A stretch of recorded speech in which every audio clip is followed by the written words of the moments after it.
23 bodies lay buried beneath the tobacco fields of Henrico County, Virginia, their graves unmarked and their disappearances carefully orchestrated by two brothers who turned murder into profit. What began as a seemingly innocent wager between siblings on a humid September night in 1851 would expose a killing enterprise that had operated undetected for over a decade, claiming victims from 3 states and generating enough blood money to build one of the largest tobacco plantations in the Commonwealth. The local sheriff's records, sealed for nearly 70 years, reveal that Margaret Carmichael was not the first wife to vanish from the estate, nor would she be the last to discover the terrible truth about her husband's family business. Court documents from Richmond detail how the brothers had perfected their system of luring wealthy travelers to their deaths, operating with such precision that not a single disappearance had been connected to Riverside Manor until Margaret's investigation brought their reign of terror to its bloody conclusion. Before we continue with the story of the Carmichael plantation and the deadly secrets buried in its soil, make sure to subscribe to our channel and let us know in the comments what state you're listening from. We love hearing from our community of mystery lovers across America. The autumn of 1851 brought an unusual chill to central Virginia, setting the stage for events that would forever stain the reputation of one of the region's most prominent tobacco-growing families and expose a pattern of calculated murder that had gone undetected for more than 12 years. Henrico County stretched across rolling hills dotted with plantation houses, their white columns gleaming against fields of golden tobacco leaves ready for harvest. The region had prospered during the tobacco boom of the 1840s, with wealthy planters building grand estates along the James River and establishing trade routes that connected Virginia's agricultural heart to markets in Richmond, Petersburg, and beyond. The economy depended on a complex network of traveling merchants, tobacco buyers, and financial agents who moved regularly between plantations, carrying substantial sums of cash and conducting business far from the oversight of urban authorities. The Carmichael estate, known locally as Riverside Manor, commanded nearly 2,000 acres along the James River, making it one of the largest tobacco operations between Richmond and Petersburg. The manor house itself stood 3 stories tall, built from local brick and Virginia pine, with wraparound porches that caught the river breeze during the sweltering summer months. Massive oak trees, some over a century old, provided shade for the circular driveway, where carriages regularly arrived carrying visitors from across the Commonwealth. The house featured 12 rooms, including a library lined with leather-bound volumes, a formal dining room capable of seating 16 guests, and 6 bedrooms decorated with furniture imported from Philadelphia and Baltimore. The plantation's location proved strategically perfect for the brothers' purposes. Situated along the main thoroughfare connecting Richmond to Petersburg, it naturally attracted travelers seeking overnight accommodation. The James River provided transportation for tobacco shipments, while also offering convenient disposal options for anything the brothers preferred to keep hidden from curious neighbors. Dense woods bordered 3 sides of the property, ensuring privacy for activities that required discretion. Brothers Edmund and Clayton Carmichael had inherited the estate from their father in 1839, along with 47 enslaved workers and debts that threatened to destroy everything their family had built over 3 generations. Old Josiah Carmichael had been a respected member of Virginia society, serving 2 terms in the state legislature and maintaining friendships with prominent political figures throughout the Commonwealth. His sudden death from apoplexy in the spring of 1839 left his sons with a plantation that appeared prosperous but was actually hemorrhaging money due to poor crop prices and accumulated gambling debts. Edmund, the elder by 2 years, possessed the calculating mind of a businessman with dark hair and pale blue eyes that seemed to evaluate everything in terms of potential profit. Standing just over 6 feet tall, he carried himself with the rigid posture of a military officer, though he had never served in any capacity beyond the local militia. His education at the College of William and Mary had provided him with the social connections and financial knowledge that would prove essential to the brothers' future enterprises. Edmund's correspondence with Richmond bankers and Petersburg merchants revealed a man capable of extraordinary charm when circumstances required it, but also possessed of a coldness that unnerved even his closest business associates.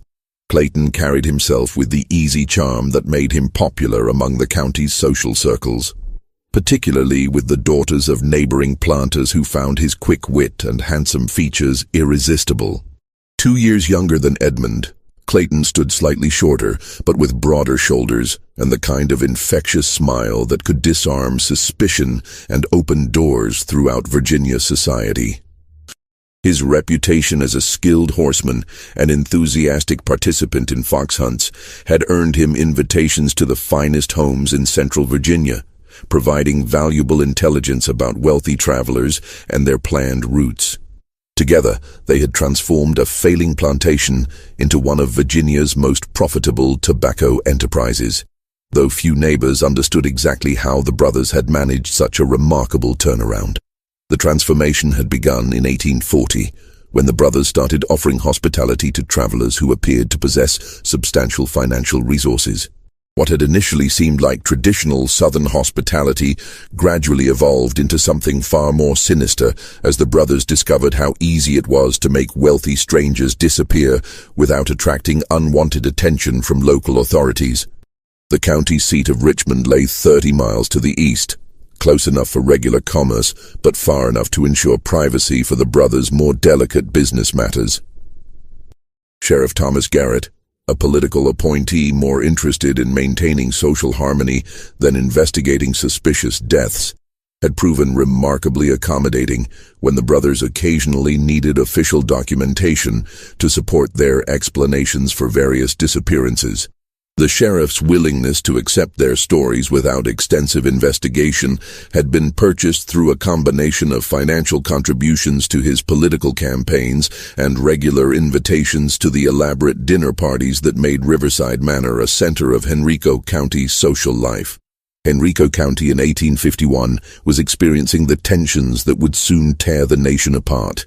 Debates over slavery's expansion, economic pressures from northern industrial growth, and whispered conversations about states' rights that grew louder with each passing month. These political distractions provided perfect cover for the brothers' activities, as local authorities focused their attention on larger regional concerns rather than investigating isolated disappearances that could easily be attributed to the dangers of frontier travel. Margaret Dunmore had arrived at Riverside Manor in June of 1851 as Edmund's bride, having met him during a spring social in Richmond hosted by the Virginia Agricultural Society.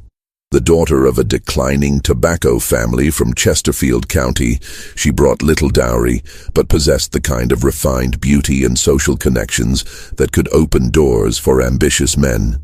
Her auburn hair and green eyes had caught Edmund's attention immediately, but it was her quick wit and ability to navigate complex social situations that convinced him she would be the perfect wife for a man with secrets to protect.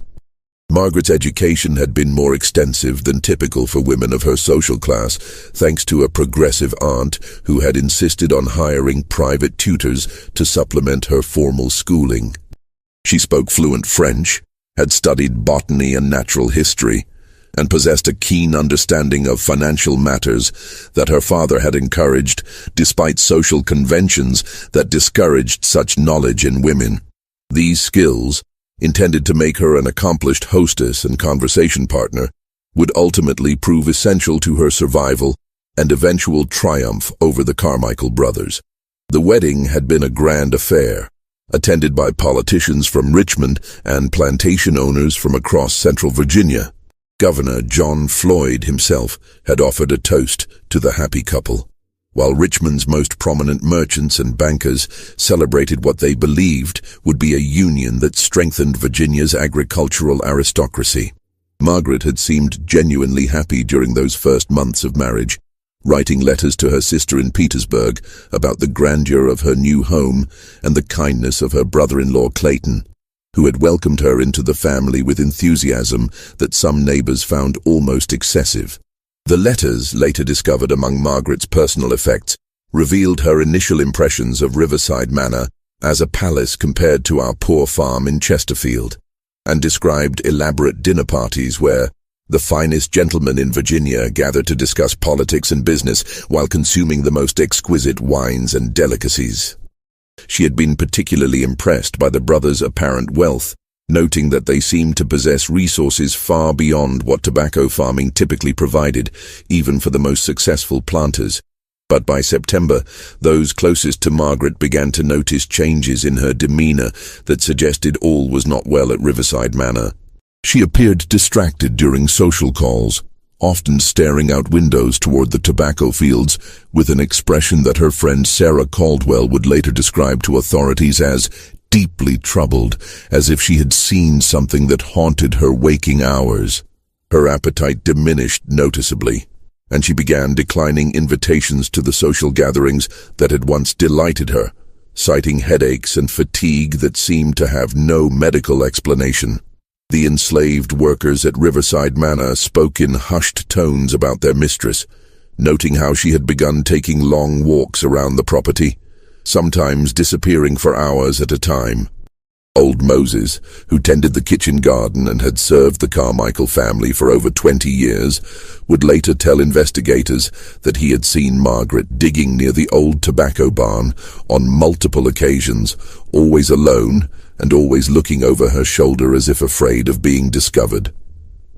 The workers had also noticed her asking unusual questions about the plantation's history, particularly about previous mistresses and guests who had visited in years past.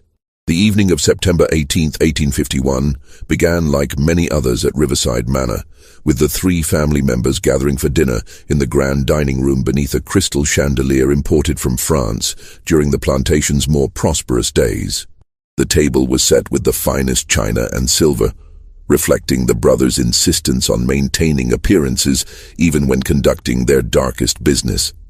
Candles flickered in silver holders, casting dancing shadows across portraits of long-dead Carmichael ancestors who gazed down with expressions that seemed to disapprove of their descendants' activities. The meal proceeded normally through the first 3 courses, with conversation focusing on tobacco prices and political developments in Richmond. Clayton regaled them with gossip from his recent trip to Petersburg, while Edmund discussed his plans for expanding the plantation's operations in the coming year. Margaret participated in the conversation with her usual grace, though careful observers might have noticed a tension in her voice that suggested underlying anxiety about something more serious than social pleasantries. The atmosphere changed dramatically when Clayton, emboldened by several glasses of bourbon and apparently seeking to provoke some reaction from his increasingly distant sister-in-law, proposed what he called a gentleman's wager to his brother. The words hung in the air like smoke from the candles as Margaret set down her fork and stared at Clayton with growing alarm. "I wager," Clayton said, his voice carrying the lazy confidence of a man accustomed to getting his way, "that I can seduce your lovely wife within a fortnight, and she'll be begging me to take her away from this dreary plantation life." He raised his glass toward Margaret with a mock toast that sent bourbon sloshing over the rim. "No offense intended, my dear sister-in-law, but Edmund has always been rather predictable in matters of the heart. Perhaps a woman of your obvious intelligence and beauty requires more exciting companionship than my dear brother can provide." The casual cruelty of the proposal struck Margaret like a physical blow, but what disturbed her even more was Edmund's reaction, or rather, his lack of one. Instead of the explosive anger she expected from any decent husband, Edmund leaned back in his chair, studying his brother with the same calculating expression she had seen him use when negotiating tobacco prices with buyers from Richmond. The candlelight flickered across his face, casting shadows that made his features appear almost predatory as he considered the proposal with apparent seriousness. "And what stakes do you propose, brother?"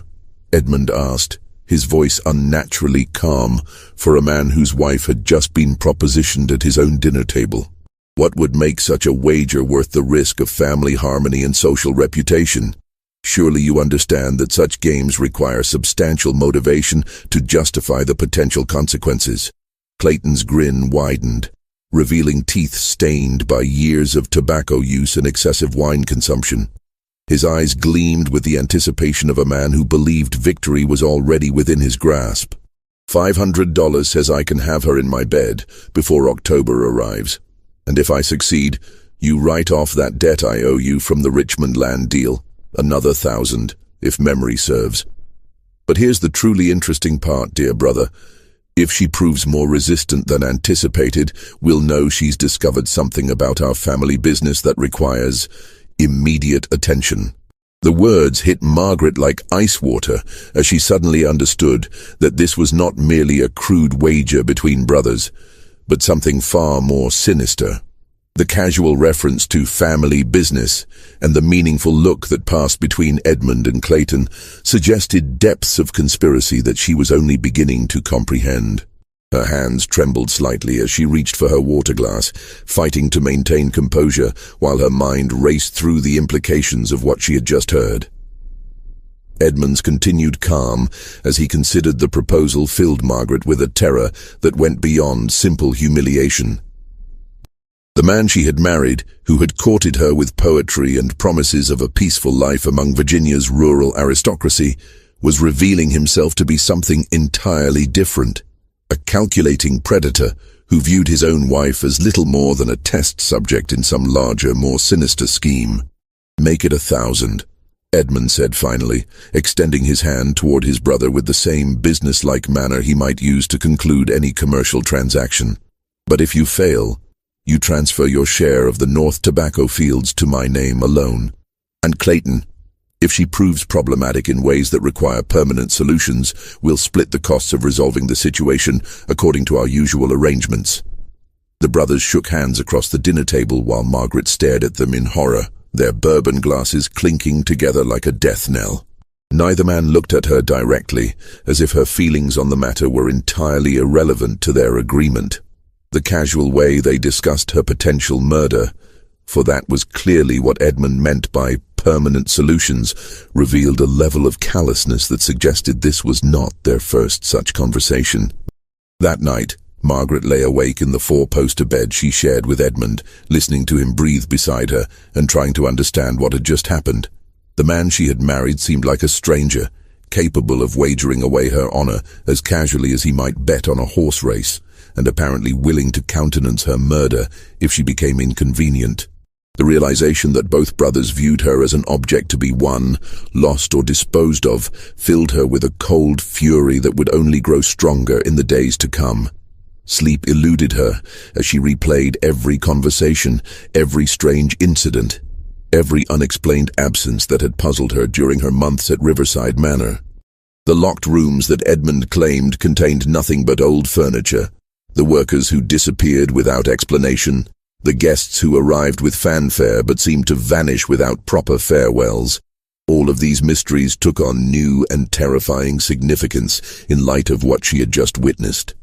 Over the next week, Clayton began his campaign of seduction with the subtlety of a man who had never been refused anything he truly wanted. He appeared at Margaret's side during her morning walks, offering his arm and engaging her in conversations about literature and music that revealed a surprisingly cultured mind beneath his rakish exterior. His knowledge of poetry and philosophy suggested an education that matched her own, while his observations about art and architecture demonstrated travels that extended far beyond Virginia's borders. He brought her small gifts that seemed carefully chosen to appeal to her specific interests. A book of botanical illustrations from Richmond, wildflowers picked from the riverbank and arranged with obvious skill, a silk ribbon that perfectly matched her eyes. Each gesture was accompanied by compliments that grew increasingly bold and personal, delivered with the kind of practiced charm that suggested extensive experience in seducing women despite their initial resistance. But Margaret was not the naive young woman the brothers believed her to be. Her education and natural intelligence, combined with the growing certainty that her life was in danger, sharpened her powers of observation to an extraordinary degree. She began to pay closer attention to the strange rhythms of life at Riverside Manor, noting how certain rooms remained locked, even when the brothers claimed to be conducting routine business. How conversations between Edmund and Clayton ceased abruptly whenever she approached, and how workers sometimes disappeared from the fields without the usual explanations about illness or family emergencies that typically accompanied such absences. Her walks around the property took on new purpose as she searched for answers to questions that grew more disturbing with each passing day. The vast acreage of Riverside Manor provided numerous opportunities for concealment, and Margaret began to suspect that the brothers were hiding far more than extramarital affairs or financial irregularities. The very landscape seemed to hold secrets, from the dense woods that bordered the property to the seemingly innocent outbuildings scattered across the plantation grounds. The first concrete evidence of the brothers' true nature came to Margaret on a rain-soaked afternoon in late September, when she discovered a leather-bound ledger hidden behind a loose brick in the library fireplace. She had been examining the room's architecture, searching for possible hiding places where important documents might be concealed, when her fingers found the brick that shifted slightly under pressure. Behind it lay a cavity that contained not only the ledger, but also a collection of personal items that clearly belonged to people who were no longer at Riverside Manor. The book contained entries dating back to 1840, written in Edmund's precise handwriting, documenting what appeared to be a series of business transactions unlike anything she had ever seen. Each entry followed the same meticulous format: a name, a date, a location, a physical description, and a sum of money. Thomas Whitaker, September 12, 1842, Richmond Road, tall brown hair, gold watch, $200. Samuel Chen, March 3, 1843, Petersburg Pike, short black hair, Chinese features, silk merchant, $150. Father Miguel Santos, July 19, 1844, Church Creek, medium height, Hispanic, priest traveling north, $300. The list went on for page after page, containing over 60 names and representing thousands of dollars in mysterious income that far exceeded what any tobacco plantation could generate through legitimate farming operations. Each entry included details that suggested intimate knowledge of the victims, their physical appearance, their possessions, their reasons for traveling, and their estimated wealth. The level of detail implied systematic observation and planning that went far beyond random criminal opportunism. At first, Margaret wondered if the ledger documented some legitimate business dealing, perhaps debt collection, land speculation, or even slave trading, which, while morally reprehensible, would at least explain the secretive nature of the records. But as she studied the entries more carefully, disturbing patterns began to emerge that pointed toward something far more sinister than any conventional business enterprise. Many of the names were followed by notations in a different hand, which she recognized as Clayton's sprawling script that contrasted sharply with Edmund's precise penmanship. These notes contained phrases that chilled her blood: disposed of according to plan, no complications, or no further inquiries expected from family, or most chilling of all, Richmond authorities satisfied with explanation, case closed without investigation. The final section of the ledger contained what appeared to be a detailed map of the plantation grounds, drawn with the precision of a military engineer, and showing not only the obvious features like the manor house, tobacco fields, and river access, but also numerous small X marks scattered across areas that appeared to be unused woodland and fallow fields. 23 marks in total, each accompanied by initials and dates that corresponded exactly to entries in the main ledger. Margaret counted the marks twice, her hands trembling as the horrible truth began to crystallize in her mind. This was not a record of business transactions. It was a murder log, documenting more than a decade of systematic killing that had transformed Riverside Manor into a charnel house disguised as a respectable plantation.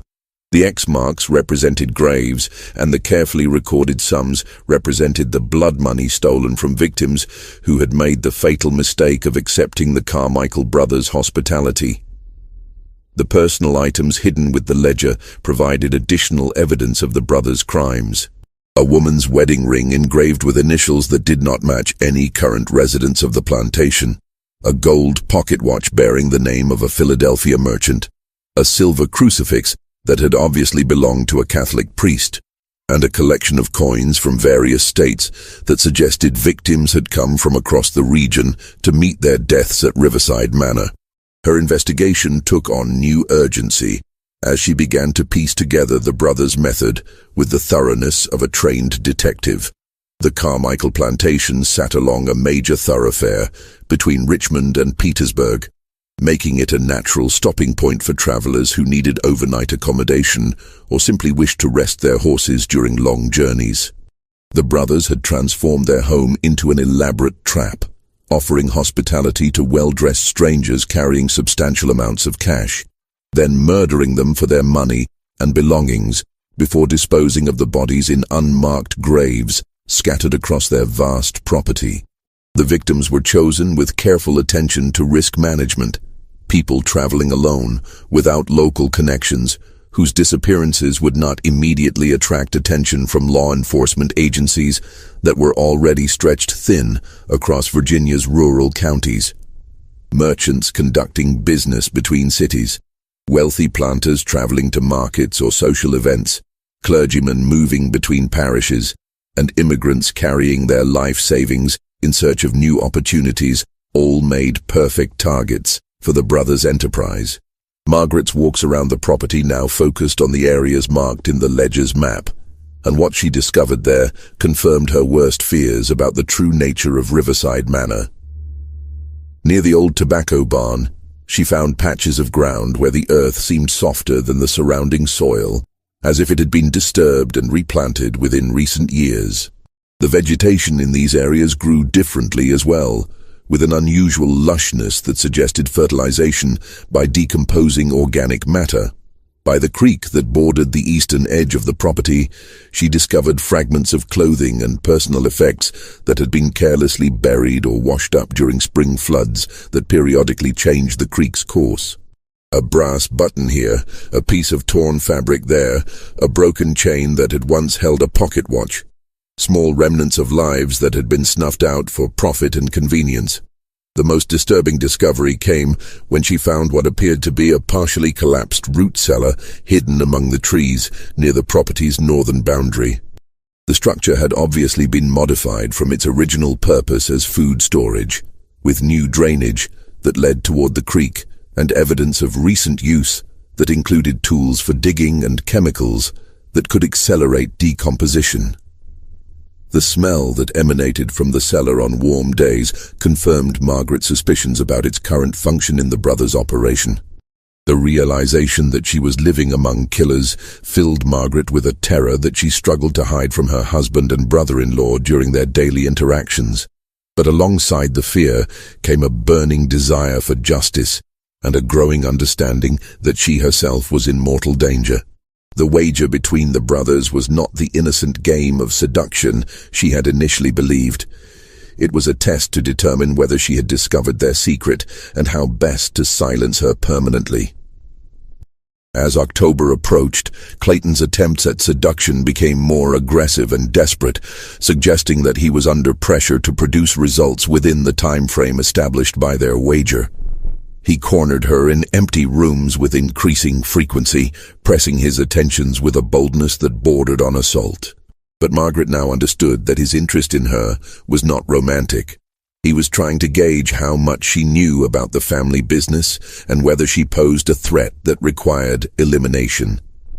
Every conversation became a delicate dance of deception, as she tried to appear naive and unsuspecting while secretly gathering more evidence of the brothers' crimes. She learned to school her expressions and control her reactions, even when Clayton made comments that revealed his knowledge of events that should have been unknown to anyone except the victims and their killers. The breaking point came on the evening of September 30th, when Margaret overheard a conversation between Edmund and Clayton in the library that removed any remaining doubt about the brothers' intentions toward both herself and their next victim. Hidden behind the partially open door, she listened as they discussed their plans with the casual efficiency of men who had repeated this process dozens of times over the course of more than a decade. The tobacco buyer from North Carolina sent word that he'll arrive next week with the full payment. Edmund said, his voice carrying the satisfied tone of a businessman discussing a profitable transaction. William Henley is his name, apparently quite successful in the Piedmont region. His letter indicates he'll be traveling with at least $3,000 in cash, possibly more if he's planning to make additional purchases on his return journey. Clayton's laugh held genuine amusement as he contemplated their next victim. 3,000 would be our largest single take this year. More than enough to finance the expansion of the North Fields and still leave us with substantial reserves for winter expenses. Has he confirmed his arrival date? October 7th, Edmund replied. He plans to inspect the tobacco on the 8th and complete the transaction the following day. That gives us 3 days to plan the details, though our usual approach should suffice for a lone traveler carrying that amount of cash. I've already confirmed with Sheriff Garrett that he'll be visiting family in Richmond that week, so we won't need to worry about unexpected official visits during the crucial period. Margaret pressed herself against the wall, fighting back nausea as she listened to the brothers plan another murder with the same attention to detail they might bring to planning a dinner party.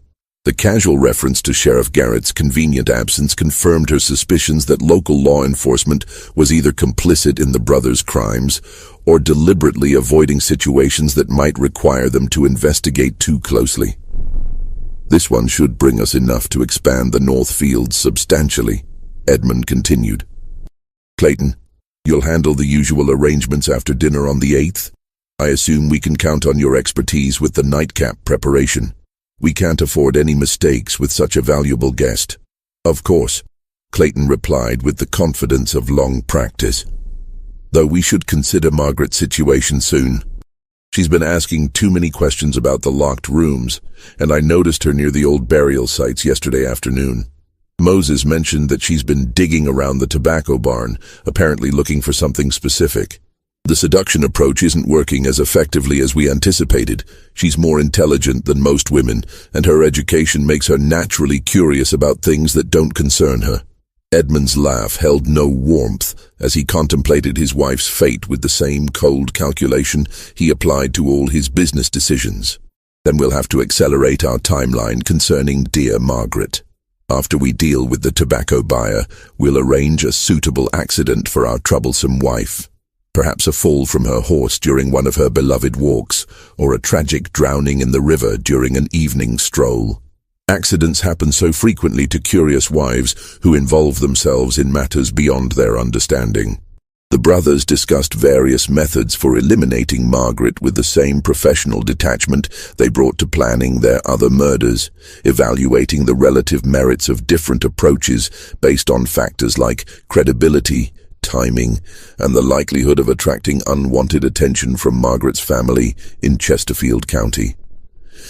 They had clearly given considerable thought to the problem she represented, and had reached the conclusion that her death was not only inevitable, but necessary for the continued success of their operation. Margaret pressed herself against the wall, fighting back the urge to vomit as she listened to the brothers plan her murder with the same casual efficiency they brought to their other victims. She had hoped against hope that Edmund retained some genuine affection for her. But now, she understood that she was simply another obstacle to be removed when convenient. The man who had courted her with poetry and promises of happiness had never existed. He was simply a mask worn by a calculating killer who viewed human life as nothing more than a commodity to be exploited for profit. The conversation continued with discussion of practical details that revealed the brothers' extensive experience in making people disappear without attracting unwanted attention. They had clearly refined their methods over the years, learning from mistakes and developing procedures that minimized risk while maximizing profit. Their success had made them confident to the point of arrogance, apparently believing that their wealth and social connections made them untouchable by local authorities who depended on their political support and financial contributions. But as Margaret listened to them plan her death, she realized that their confidence might also be their weakness. The brothers had grown so accustomed to success that they had become careless in certain ways, assuming that their victims would remain passive and accepting their fate without resistance. They had not anticipated that Margaret's education and intelligence would enable her to uncover their secrets, nor had they considered the possibility that a woman might be capable of fighting back with methods as ruthless as their own. That night, Margaret made a decision that would change everything and set in motion events that would bring the brothers' reign of terror to a bloody conclusion. She could not flee. Edmund controlled all their finances, and a woman traveling alone in 1851 would attract exactly the kind of attention she needed to avoid, while also being vulnerable to the same predators who had claimed so many other victims. She could not seek help from local authorities. The brothers' wealth and political connections in Henrico County ran too deep for her accusations to be believed without substantial proof, and Sheriff Garrett's complicity meant that approaching law enforcement would likely result in her immediate elimination. Her only option was to turn the brothers' own methods against them, using their confidence and assumptions about feminine helplessness to catch them off guard. If she was going to die at Riverside Manor, she would not go quietly, and she would ensure that justice was served, even if she did not survive to see it. Margaret began her preparation by studying the local flora during her walks with the systematic approach of a natural scientist, focusing on plants that grew wild around the plantation and could serve her deadly purpose. Her education had included extensive botany, knowledge that she now applied toward understanding which native species contained toxins powerful enough to kill grown men. Virginia's woods and fields contained several species of highly toxic plants, including water hemlock, which grew abundantly near the creek, deadly nightshade, which flourished in the shaded areas beneath the old oak trees, and pokeweed, whose roots contained concentrated poisons that could be extracted through careful preparation. Water hemlock, she learned from her botanical texts, was considered one of the most poisonous plants in North America, containing secutoxin that attacked the nervous system and caused death through respiratory failure. The plant's roots contained the highest concentration of poison, and the toxin could be extracted through a process of grinding and boiling that would create a colorless, nearly odorless liquid that could be easily added to food or drink without detection. She also began to document everything she had learned about the brothers' crimes, writing detailed accounts in a journal that she hid beneath a loose floorboard in her bedroom. Her writings described the exact location of each burial site, marked on Edmund's map, copied entries from the murder ledger with precise attention to dates and victim descriptions, and detailed the patterns she had observed in the brothers' victim selection and disposal methods. The journal also contained her own observations about the brothers' personalities and habits, information that could prove valuable to any future investigation. Edmund's methodical nature and obsession with record-keeping, Clayton's impulsiveness and tendency toward overconfidence, their established routines and the security measures they employed to protect their secrets, all of these details were carefully recorded in case Margaret did not survive to testify about what she had discovered. If something happened to her, she wanted evidence to remain that might eventually bring the brothers to justice and provide closure for the families of their victims. Her writings included recommendations for where investigators should search for additional evidence, which local officials might be complicit in covering up the brothers' crimes, and how the murder enterprise had evolved over the years to become more sophisticated and profitable.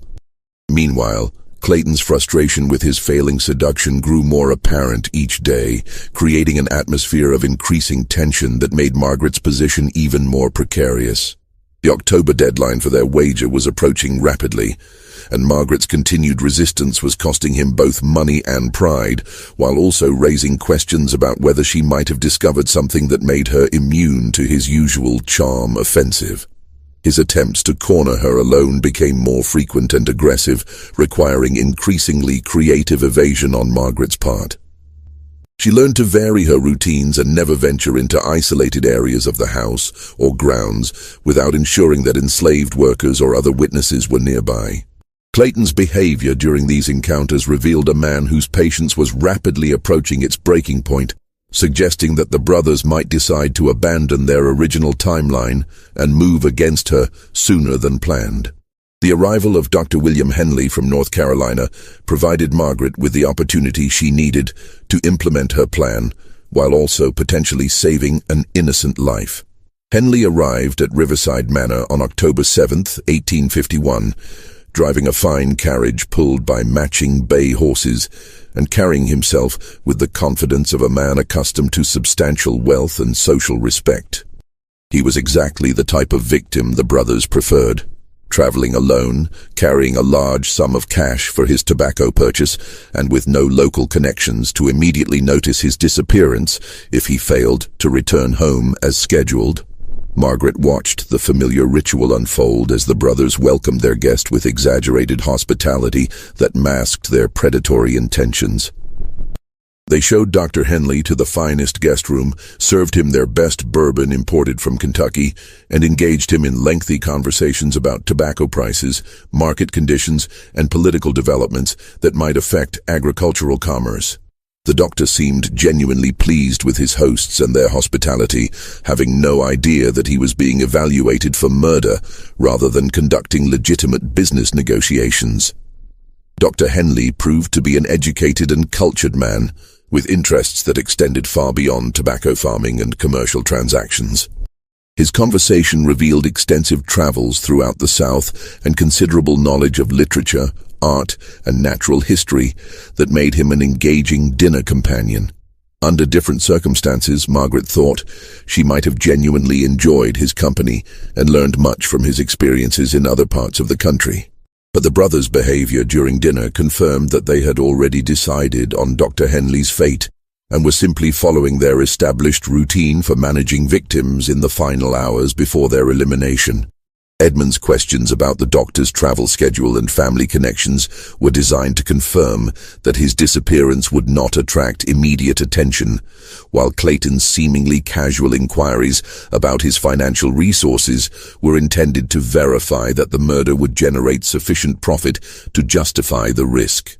On the evening of October 8th, the brothers planned to implement their usual method, a carefully drugged nightcap that would render their victim unconscious, followed by suffocation that would simulate natural death from heart failure.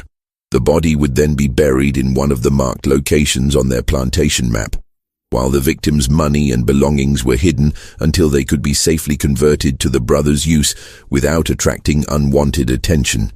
But Margaret had spent the day preparing her own deadly surprise, using knowledge gained from her botanical studies to create a weapon that could eliminate all three men and end the brothers' murder enterprise permanently.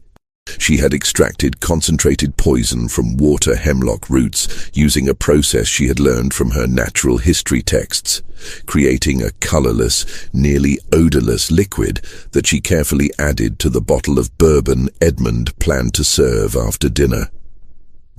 The dose was calculated to be lethal for all three men based on their approximate body weights and the amount of alcohol they typically consumed during their evening gatherings.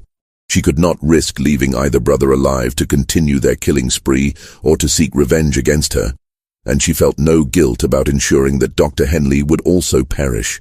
His death would be attributed to the same poisoning that claimed the brothers, making him appear to be an unfortunate victim rather than raising questions about her own involvement in the events. The preparation had required careful timing and absolute secrecy, as she needed to ensure that the poison was added to the bourbon after the brothers had selected the bottle for serving, but before they actually consumed it. She had observed their routines carefully over the previous weeks, learning that Edmund always chose the bourbon personally and typically opened the bottle in the library while his guests were settling in for their final drinks of the evening. Just when we thought we'd seen it all, the horror in Henrico County intensifies. If this story is giving you chills, share this video with a friend who loves dark mysteries. Hit that like button to support our content, and don't forget to subscribe to never miss stories like this. Let's discover together what happens next in this deadly game of deception and murder. The dinner proceeded normally through all 7 courses, with Dr. Henley praising the quality of the meal and expressing enthusiasm for completing their tobacco transaction the following morning. Edmund and Clayton played their parts perfectly, appearing as gracious hosts while secretly anticipating their victim's demise. Margaret sat quietly through the meal, her hands steady despite the magnitude of what she was about to do, knowing that within hours she would either be free from the brothers' threats or dead by their hands. As the evening progressed toward its deadly conclusion, Margaret excused herself from the dining room, claiming a headache that required rest and medication.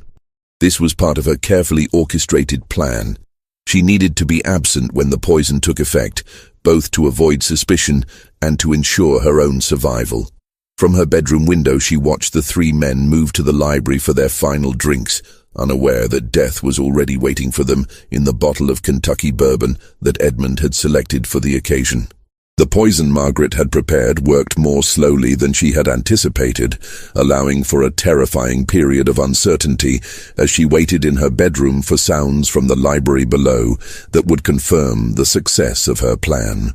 Water hemlock, she had learned from her botanical research, caused a gradual onset of symptoms. First nausea and stomach pain, then muscle spasms and convulsions, followed by respiratory failure and death.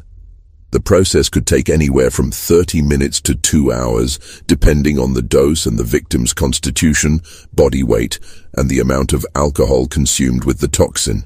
Margaret sat by her bedroom window, watching the library windows for signs of distress, while listening for any sounds that might indicate her plan was working.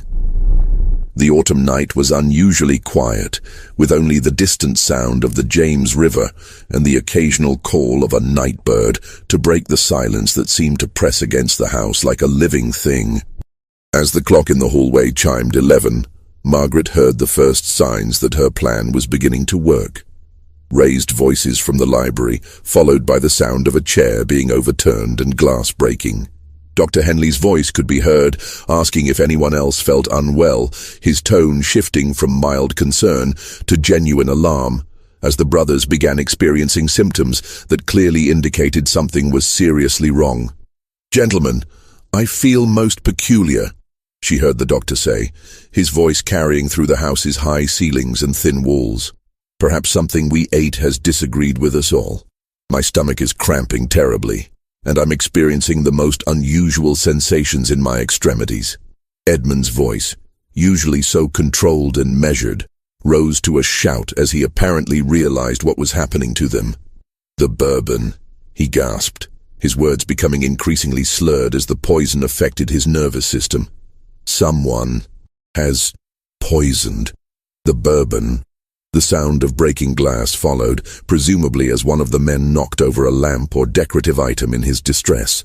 Clayton's voice joined the chorus of alarm, but with a different quality that suggested he had consumed less of the poisoned bourbon and retained enough clarity to understand the implications of their situation. "Margaret," he called out, his voice echoing through the house with murderous rage. "Margaret, you poisonous witch! I know what you've done. You think you're clever, but you'll pay for this with your life."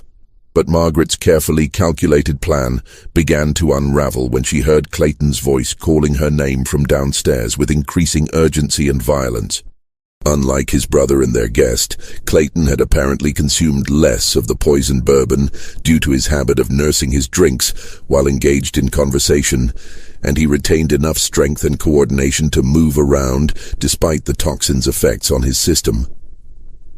His calls grew more threatening and desperate as he realized the source of their collective illness and began to understand that his sister-in-law was not the helpless victim they had believed her to be. "Margaret," Clayton shouted again, his voice cracking with pain and rage. "You murdering bitch! I know what you've done, and I'm going to make you pay before this poison finishes its work." "I'm dirty." The sound of his unsteady footsteps could be heard moving through the ground floor, searching for her with the determination of a dying man who wanted revenge before the toxin could complete its deadly work. Each stumble and crash as he knocked into furniture marked his progress toward the main staircase, and Margaret realized with growing terror that she had miscalculated either the dosage or the timing of the poison's effects. Clayton was still mobile and clearly intended to exact revenge before the water hemlock could finish its work on his nervous system. She grabbed the fireplace poker from beside her bedroom hearth, the only weapon available to defend herself against a dying man with nothing left to lose and the strength that comes from desperate fury. The sound of Clayton's labored breathing grew closer as he climbed the stairs, each step accompanied by a groan of pain as the poison continued its relentless work on his system. His progress was slow and unsteady, but driven by a rage that seemed to give him strength beyond what his poisoned body should have been able to provide. "You think you're clever," he called out between ragged breaths, "but you don't know everything about this family.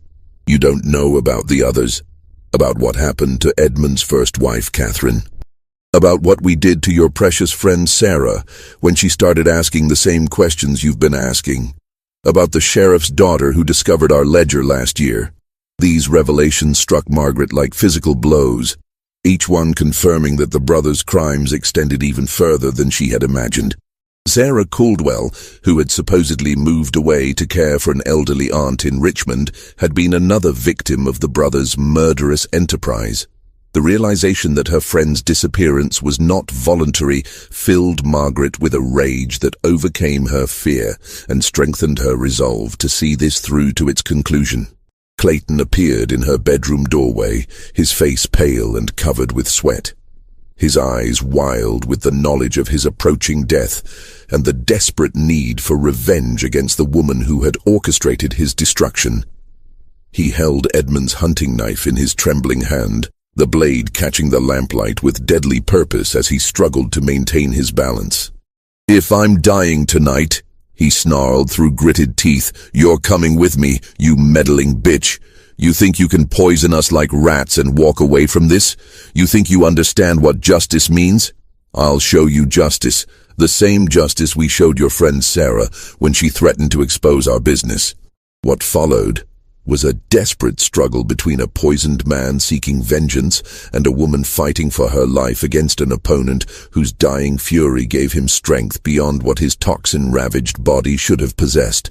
Clayton lunged forward with the knife, but his coordination was severely compromised by the water hemlock coursing through his system, and his attack was clumsy and poorly aimed. Margaret swung the fireplace poker with all her strength, connecting with his wrist and sending the blade spinning across the room with a metallic clatter. Clayton stumbled and fell to his knees, clutching his broken wrist, while the poison continued its relentless work on his nervous system, causing muscle spasms that made it impossible for him to maintain his balance or coordinate his movements. "You killed us all," Clayton gasped, his voice becoming weaker as respiratory failure began to set in. "But you'll never escape." "What? We built here. The sheriff knows everything. He'll hunt you down." Clayton collapsed to the floor, his body beginning to convulse as the final stages of water hemlock poisoning took hold.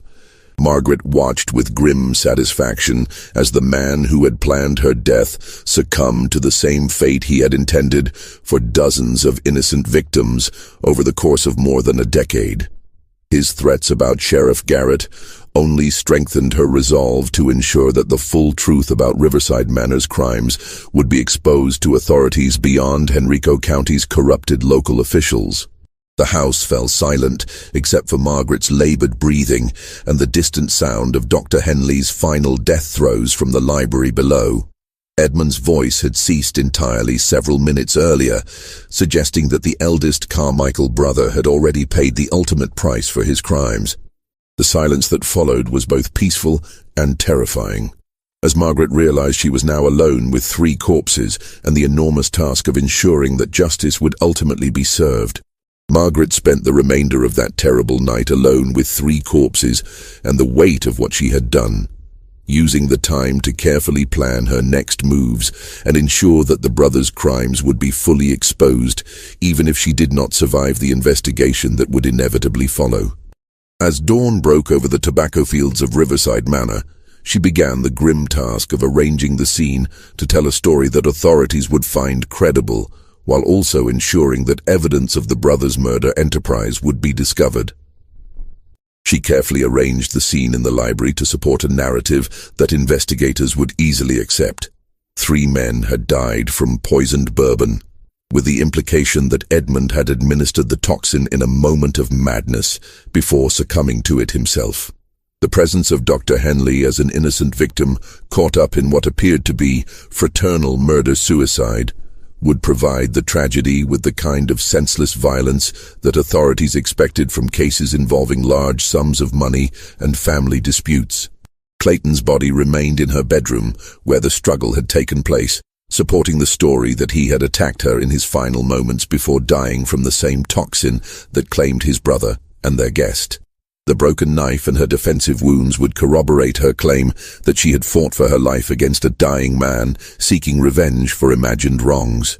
But Margaret's most important task was securing the evidence that would expose the full scope of the brothers' crimes and ensure that justice would be served for all their victims.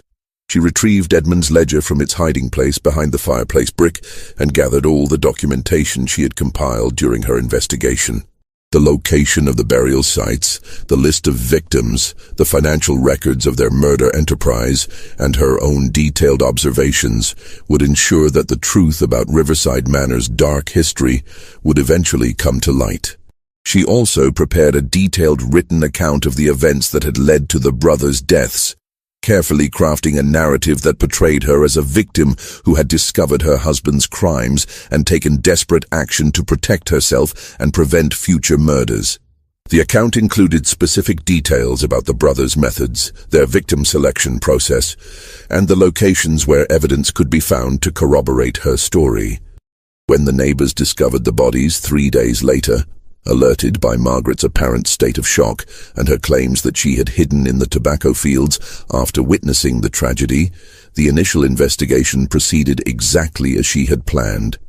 Sheriff Thomas Garrett, despite his previous complicity in covering up the brothers' crimes, found himself forced to conduct a thorough investigation due to the prominent nature of the victims and the shocking nature of their deaths. Margaret played her role as the traumatized widow perfectly, weeping at the appropriate moments and providing just enough detail to satisfy the authorities without revealing her own culpability in the poisoning. She claimed to have heard arguing and shouting from the library, followed by silence that terrified her into fleeing the house and hiding until help arrived.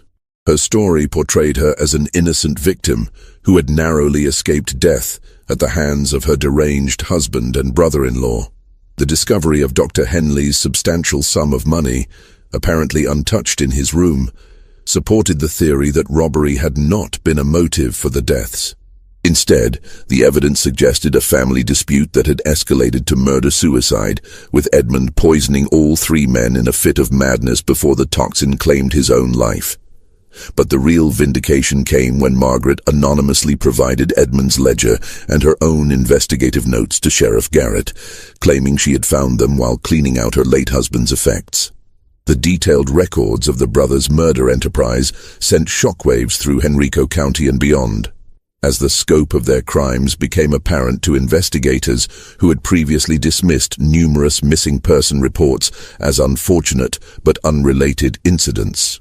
The excavation of the burial sites marked on Edmund's map revealed 23 bodies in various stages of decomposition, confirming the brothers' decade-long career as serial killers who had preyed on travelers throughout central Virginia.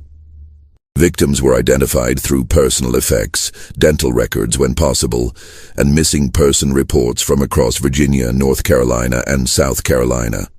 The Carmichael brothers had operated one of the most successful murder enterprises in American criminal history, claiming lives from 3 states while maintaining their reputation as respectable members of Virginia society.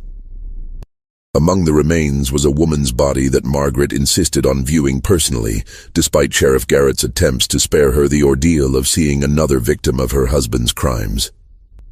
The corpse, found buried near the creek with a silk wedding dress still clinging to her bones, was identified through jewelry and personal effects as Catherine Phillips Carmichael, Edmund's first wife, who had supposedly died of consumption in 1847. This discovery revealed that Margaret was not the first woman to uncover the brothers' secret, nor the first to be eliminated when she became a threat to their operation.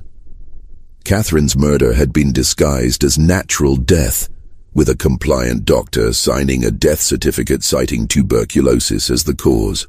Her burial in the family cemetery had been an elaborate deception, while her real remains had been disposed of like those of the brothers' other victims, hidden among the unmarked graves that dotted the plantation grounds.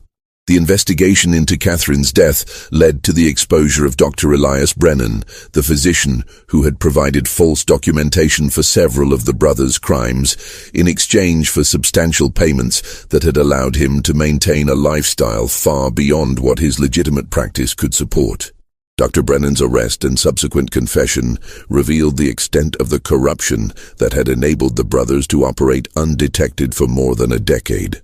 The investigation into the Carmichael murders became one of the most notorious criminal cases in Virginia's history, exposing corruption that reached into the highest levels of local government and revealing how wealth and social connections could be used to cover up even the most heinous crimes. Several officials in Henrico County were found to have accepted bribes in exchange for their willingness to overlook suspicious disappearances and deaths connected to Riverside Manor, while others had simply chosen to avoid asking uncomfortable questions that might damage their relationships with the county's most prominent family. Margaret inherited the plantation and its considerable assets, but the property's reputation made it impossible to continue operating as a tobacco farm or to find buyers willing to purchase land that had become synonymous with murder and corruption. She sold the estate to the state of Virginia for a fraction of its value, with the proceeds going to establish a fund for the families of the brothers' victims and to support improved law enforcement training throughout rural Virginia. The manor house was torn down within a year of the investigation's conclusion, its bricks scattered and its location gradually forgotten as the tobacco fields returned to wilderness.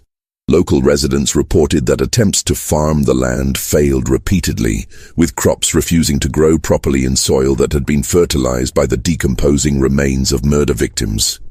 Whether this was due to actual soil contamination or the psychological impact of the land's history on potential farmers, no one could say for certain. Sheriff Thomas Garrett's final report on the case noted that Margaret Carmichael had demonstrated remarkable courage and resourcefulness in exposing crimes that might otherwise have continued indefinitely, claiming additional innocent lives throughout Virginia and beyond. He made no mention of any suspicion regarding her possible involvement in the deaths of her husband and brother-in-law, accepting her story that she had been an innocent victim who survived through luck and quick thinking. The report also commended her decision to provide evidence of the brothers' crimes to authorities, noting that her cooperation had been essential to identifying the victims and providing closure to families who had searched for missing relatives for years without knowing their fate. The fund she established for victims' families was praised as an act of extraordinary generosity that helped heal some of the wounds inflicted by the brothers' reign of terror. Margaret herself disappeared from public view after the investigation concluded, reportedly moving to Baltimore, where she assumed a new identity and began a quiet life far from the scene of her ordeal. Some neighbors claimed to have received letters from her over the years, describing a peaceful existence devoted to charitable work and botanical study. But her ultimate fate remained unknown to the residents of Henrico County, who remembered her courage in exposing the truth about Riverside Manor. The Riverside Manor case became a cautionary tale about the dangers faced by travelers in rural areas, leading to increased law enforcement patrols along major thoroughfares and more careful screening of roadside hospitality throughout Virginia and neighboring states. Innkeepers and plantation owners who offered accommodation to strangers found themselves subject to greater scrutiny from local authorities, while travelers learned to be more cautious about accepting invitations from hosts they did not know personally. But for those who knew the full story, the case served as a reminder that sometimes justice requires taking matters into one's own hands, regardless of the personal cost or social consequences. Margaret Carmichael's actions had not only ended the brothers' murder enterprise, but had also exposed the corruption that had enabled their crimes to continue undetected for more than a decade. The tobacco fields, where 23 victims lay buried, were never farmed again, despite multiple attempts by different owners to cultivate crops on land that should have been fertile and productive. Local residents reported that the soil remained barren and refused to support plant life, as if the earth itself rejected any effort to grow life where so much death had been sown. Whether this was due to soil contamination from the decomposing bodies or some deeper connection between the land and its dark history, no one could say for certain. The case also led to significant reforms in how local authorities investigated missing person reports and suspicious deaths in rural areas. The Virginia legislature passed new laws requiring coordination between county sheriffs when investigating crimes that might cross jurisdictional boundaries, while also establishing oversight mechanisms to prevent the kind of corruption that had enabled the Carmichael brothers to operate with impunity for so many years. What we do know is that Margaret Carmichael demonstrated that even in an age when women had few rights and fewer opportunities for justice, intelligence and determination could triumph over evil when combined with courage and careful planning. Her story shows us that sometimes the most unlikely people can become instruments of justice when the system fails to protect the innocent, and that true courage often means accepting terrible personal risks to prevent even greater tragedies. The final irony of the Riverside Manor case was that the brothers' own obsessive record-keeping, intended to help them manage their murder enterprise more efficiently, ultimately provided the evidence that exposed their crimes and brought justice to their victims. Edmund's meticulous ledger, maintained with the same attention to detail he brought to his legitimate business affairs, became the key that unlocked the truth about more than a decade of systematic murder and revealed the location of graves that might otherwise have remained hidden forever. This mystery shows us how evil can hide behind facades of respectability and social prominence, but also how justice can emerge from the most unlikely sources when good people refuse to accept injustice and are willing to risk everything to protect the innocent. What do you think of this story? Do you believe Margaret was justified in taking the law into her own hands, or should she have found another way to stop the brothers' crimes? Leave your comment below. If you enjoyed this tale and want more dark historical mysteries like this, subscribe, hit the notification bell, and share with someone who loves stories of justice served cold. See you in the next video.